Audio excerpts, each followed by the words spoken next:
اللهم لك الحمد كما ينبغي لجلال وجهك وعظيم سلطانك. اللهم صل على محمد وعلى آل محمد كما صليت على إبراهيم وعلى آل إبراهيم إنك حميد مجيد. اللهم بارك على محمد وعلى آل محمد كما باركت على إبراهيم وعلى آل إبراهيم إنك حميد مجيد. اکرام مسلم اور مسلمانوں کو تکلیف پہنچانے کے بارے میں بخاری شریف کی حدیث مبارکہ ہے. حضرت ابو ہریرہ رضی اللہ تعالیٰ عنہ روایت کرتے ہیں کہ نبی اکرم صلی اللہ علیہ وآلہ وسلم نے ارشاد فرمایا، جس آدمی پر بھی اپنے دوسرے مسلمان بھائی کا اس کی عزت اور آبرو،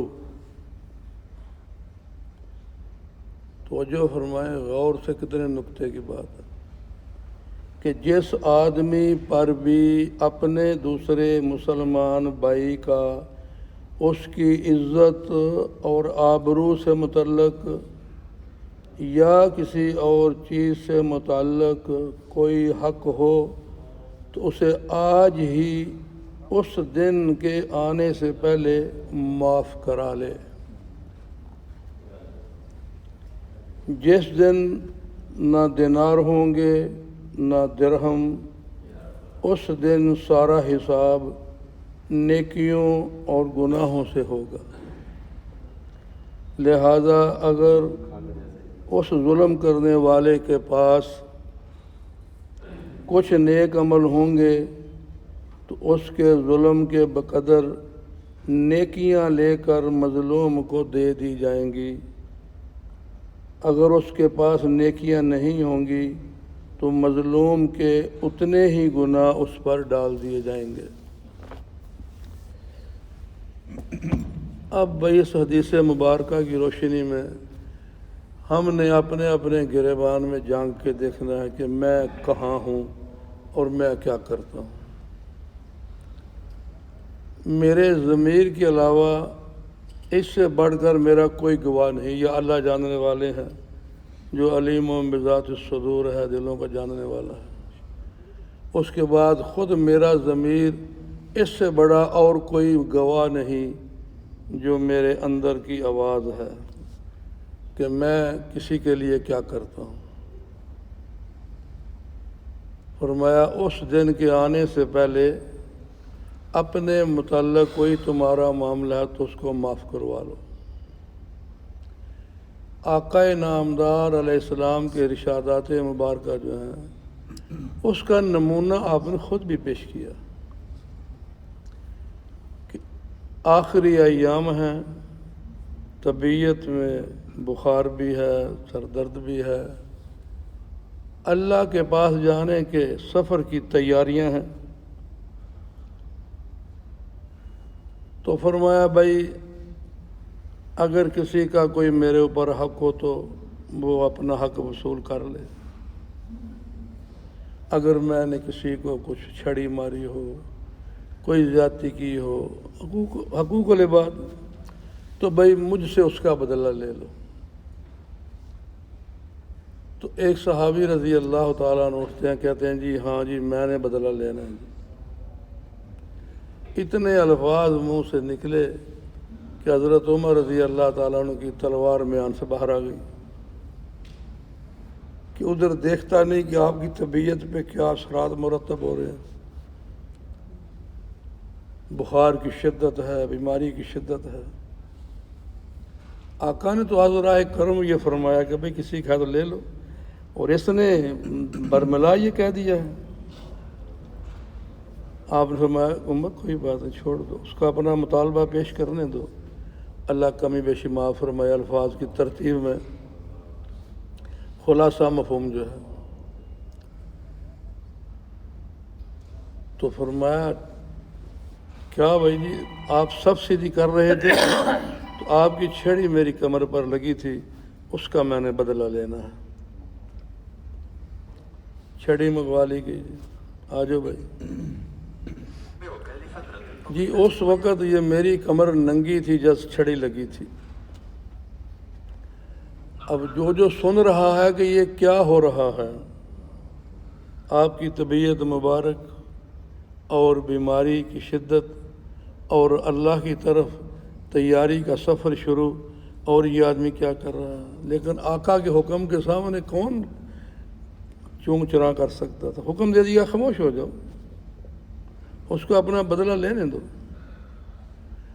آپ نے اپنی کمر مبارک جو ہے وہ بھی ننگی کر دیجیے۔ اب ننگی کی تو ختم نبوت جو محمد دونوں شانوں کے درمیان محمد رسول اللہ لکھا ہے، اس کو چوم لیا اور بعد میں وہ قدموں میں گر گئے، یا رسول اللہ میری کیا مجال کہ میں ایسا کرتا، یہ تو میں نے ایک بہانہ بنایا تھا کہ مہر نبوت کی زیارت بھی ہو جائے اور مہر نبوت کو چوم بھی لوں کہ اللہ تعالیٰ میری آخرت اچھی کر دے، اللہ جہنم کے عذاب سے بچا لے۔ تو یہ تو ان کی اپنی اندر کی بات تھی، لیکن آقا نے تو اپنے آپ کو پیش کر دیا نا۔ آج ہمارے اوپر کتنے حقوق ہیں، اگر ہم گننا شروع کریں، لکھنا شروع کریں تو نہیں لکھ سکتے۔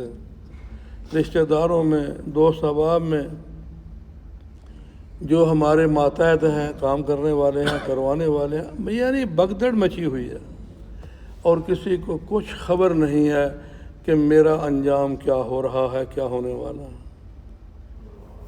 اب یہاں بیٹھنے کا مقصد بھی یہی ہے کہ ہم اپنا اپنا محاسبہ کریں۔ اوروں کی باتوں سے میرا کام نہیں بنے گا۔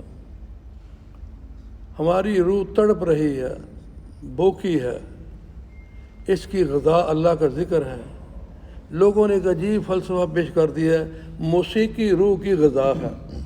شریف صاحب، یہ موسیقی روح کی غذا ہے۔ استغفر اللہ، استغفر اللہ۔ اللہ کے بندے، الا بذکر اللہ تطمئن القلوب، دلوں کا سکون اللہ کی یاد میں ہے۔ روح کی غذا اللہ کا ذکر ہے۔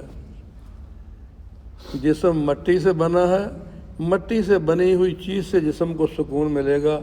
روح اللہ کا امر ہے۔ یسألونک عن الروح قل الروح من امر ربی، میرے محبوب پوچھتے ہیں روح کیا ہے، ان سے فرما دو روح اللہ کا امر ہے، اللہ کا حکم ہے۔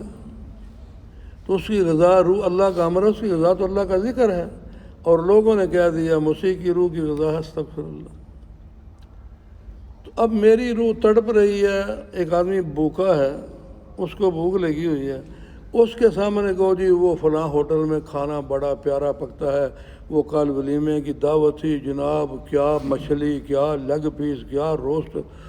اب وہ بیچارہ کہتا ہے یار مجھے بھوک لگی ہے، مجھے جو ہے سکی روٹی دے دو۔ دوسروں کی کہانیاں سنانے سے، وہ میرج ہال کی، وہ بارات کی، وہ ولیمے کی، وہ پرائم منسٹر کے بیٹے کی شادی کی، جو ہاں ہرن پکے ہوں گے، جو مرضی ہو وہ کرتے رہیں، لیکن جو بھوکا بیٹھا ہے اس کی بھوک تو نہیں مٹے گی اس تذکرے سے۔ اس کی تو بھوک مٹے گی، اس کو کھلانا چاہے وہ کہ یار مجھے سکی روٹی دے دے پاؤں۔ تو آج ہم جو ہے نا اپنی خبر نہیں لیتے، اوروں کے واقعات سے مستفید ہوتے ہیں، چاہے وہ کسی کی جناب وہ بدنامی کا ذریعہ ہو، اس سے چسکے لیں گے، کسی کو بدنام کر کے چسکے لیں گے، بس عجیب ہی انداز ہوگا۔ لوگوں کے انداز معصومانہ ہے،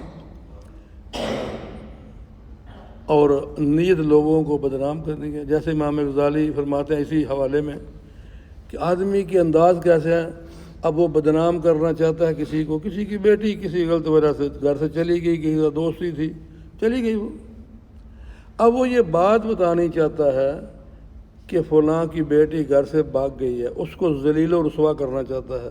انداز اس کا کچھ اس طرح ہو جاتا ہے، اور دیکھو بھائی یار کتنا برا وقت آ گیا، دیکھو یار وہ فلاں آدمی کتنا اچھا تھا، اس کی ماں کتنی اچھی تھی، وہ فجر کے نام والا اور یہ والا اور وہ والا، یار آج کیا کریں، وہ بیچارہ رو رہا ہے، وہ اس کے ساتھ برا حال ہے، کیا ہوا ہے۔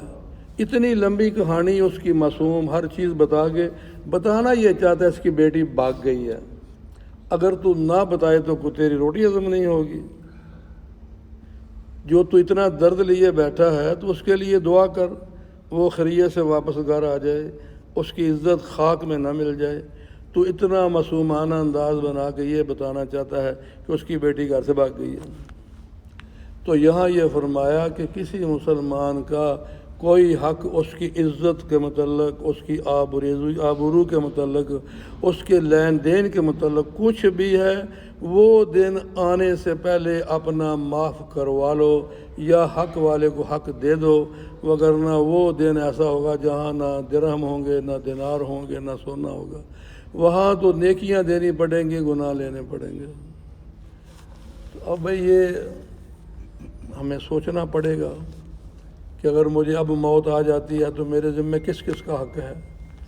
کیا میں نے وصیت کی ہوئی ہے کہ بھئی میں نے فلاں کا دینا ہے، فلاں سے لینا ہے؟ کچھ بھی نہیں ہے۔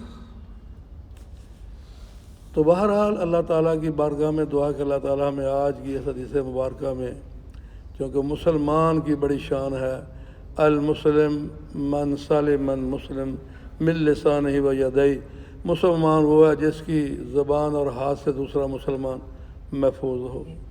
آج نہ زبان سے محفوظ ہے، نہ ہاتھ سے محفوظ ہے، اور نہ کسی اعتبار سے، بس ایک ہی ہے کہ بس میری جیب بھرتی ہے تو بھر جائے، دوسرا مرتا تو مرے، نفسی کا عالم شروع ہو گیا۔ اللہ کے حبیب نے بہت توجہ دلائی حقوق العباد میں کہ یہ وہ حقوق ہیں جن کو اللہ معاف نہیں کرے گا جب تک بندہ بندے کو معاف نہیں کرے گا۔ تو یہاں ہم بھئی کچھ کر لیں، جو مرضی کر لیں، آخر ایمان تو ہے نا کہ مرنا ہے، ایمان ہے کہ قبر میں اترنا ہے، ایمان ہے کہ میدان محشر میں جانا ہے، ایمان ہے کہ نیکیاں برائیاں تلیں گی۔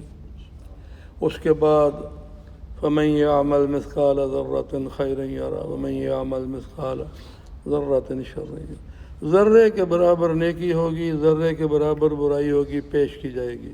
فَأَمَّا مَنْ ثَقُلَتْ مَوَازِينُهُ فَهُوَ فِي عِيشَةٍ رَاضِيَةٍ وَأَمَّا مَنْ خَفَّتْ مَوَازِينُهُ فَأُمُّهُ هَاوِيَةٌ وَمَا أَدْرَاكَ مَا هِيَ نَارٌ حَامِيَةٌ۔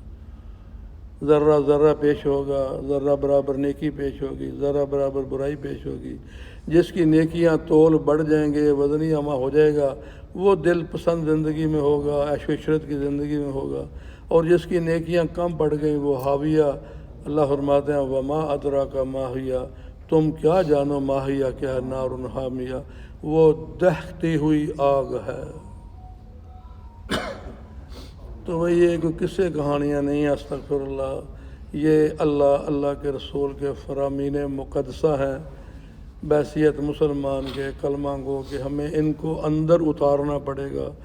جو اس حدیث مبارکہ کی روشنی میں جو مجھے اپنی خامی نظر آئے گی، اس پر مجھے اللہ کی بارگاہ میں گڑ گڑانا ہوگا۔ میرے متعلقہ جو معاملات ہیں ان کا حل مجھے سوچنا پڑے گا، معاف کرانا پڑے گا، دینا پڑے گا۔ تو اللہ تعالی ہمارا یہاں بیٹھنا قبول فرمائے، اور جو پڑھا اللہ عمل کی توفیق عطا فرمائے۔ اللہم لک الحمد کما ینبغی لجلال وجہک وعظیم سلطانک، اللہم صلی علی محمد وعلی آل محمد کما صلیت علی ابراہیم وعلی آل ابراہیم انک حمید مجید، اللہم بارک علی محمد وعلی آل محمد کما بارکت علی ابراہیم وعلی آل ابراہیم انک حمید مجید، اللہم انی اسألک من خیر ما سألک منہ نبیک وعبدک ورسولک وحبیبک سیدنا محمد صلی اللہ تعالی علیہ وآلہ وسلم، ونعوذ بک من شر ما استعاذ منہ نبیک وعبدک ورسولک وحبیبک سیدنا محمد صلی اللہ تعالی علیہ وآلہ وسلم، انت المستعان وعلیک البلاغ ولا حول ولا قوة الا باللہ العلی العظیم، وسلام علی المرسلین والحمد للہ رب العالمین، لا الہ الا اللہ۔